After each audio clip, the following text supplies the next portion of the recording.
Hi there, and welcome to the American English Accent Club. I'm Denise Wagstaff, and I'm going to help you with your American English pronunciation. Okay, so this is the third video on speech sound, placement, and manner. And so we did the lip sounds, b, p, m.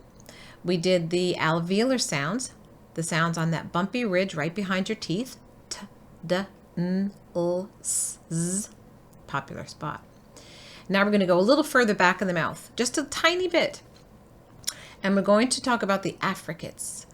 Those are the sounds where we build up a little pressure and then we let some air come out.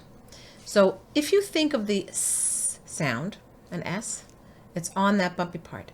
But I'm going to slide my tongue back a little bit and you're going to hear the sound change to a sh sound. Did you hear the change?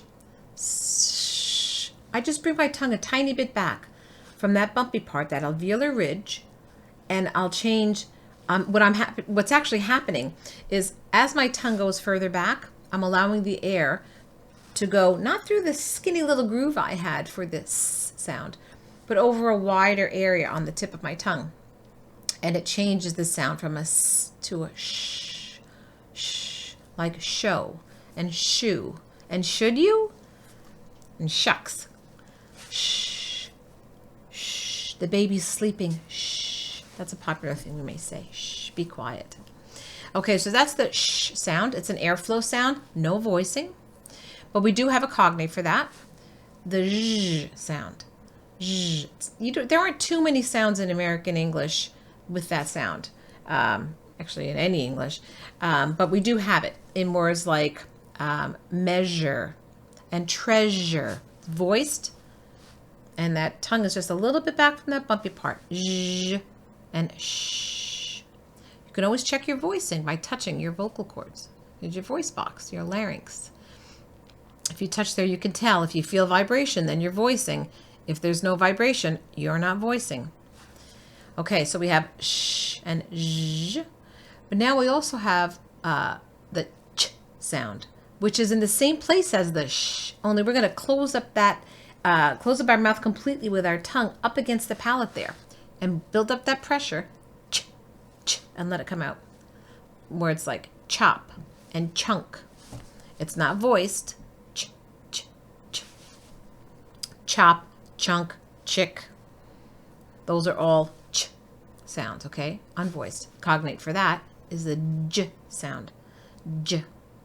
So tongue is in the same spot, just a little bit further back from that bumpy part. J, like in John and judge, jug, juggler, juggling. We do a lot of juggling these days. People juggle, not in the circus way, but juggle things in life that they have to take care of. We're juggling. I'm juggling the kids and the work and keeping the house in order. I'm juggling. People may say that. Okay, so those are the those are sounds a little bit towards the back of the alveolar ridge. Okay, ch, j, sh, and zh. Now we're going to go all the way to the back. So if you if you feel the roof of your tongue, the roof of your palate, you'll feel that it's hard. Right? There's a hard bony process. If you go further back with your tongue, feel way in the back, you'll feel the bone actually stops and becomes soft tissue. You'll notice that it's soft. Feel it? That's the velum. And we have sounds that we make back there are called velars. So those are we're going to use that little flap. It's a muscle, and we're going to bring it up and we're going to close off the nose. That's what we do for all the plosives that we say, that the sounds that we build up pressure and let it explode. The p, the t, the d, these all have our velum going up, making some closure there to build up pressure in our mouth and release it. But the sounds that we make back there are the k and the g. The back of our tongue reaches up and touches that the velum. So sounds like these also are cognates, right? We have k, unvoiced, k, like in cat, and we have g, voice, like in go. G, k. Hear the difference from the voicing and not voiced, right? K, G. And the only other sound we make back there is, this is a funny one, ng. It's like an N and a G together, but we don't say the N in the front like we typically do.